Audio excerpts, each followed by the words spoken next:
Mnogo je onih koji nemaju nikoga, pa ni krov nad glavom. Upravo za njih sinoć je organiziran poseban domjenak.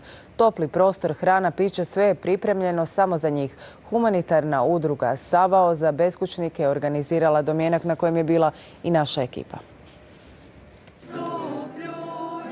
Na krilima dobrog mi smo ovdje na posebnom domjenku i to onom za beskućnike i siromašne osobe. I sve to zahvaljujući ljudima velikog srca i brojnim donatorima i volonterima.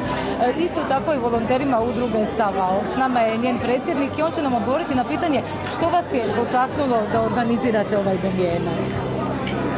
Pa, hvala kao prvo na pitanju, a druga, htjeli smo da se ljudi osjećaju dostojanstveno kao i svaki od nas koji ima nekoga obitelj ili nekakav topli dom, da se može dostojanstveno pojesti, sjesti za stol i da budemo kao obitelj, kao jedna obitelj.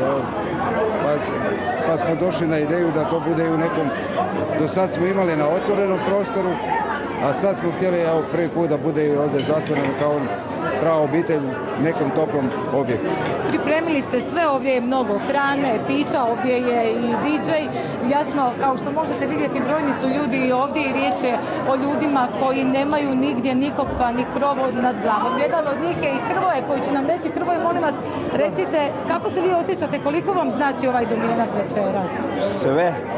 Ja znam neke ljude koji su bankrotirali, žive u banci i upravo im buldožeri ruše banku i njima je hladno i došli su ovdje da se zagriju i ne samo tijelo nego i srce.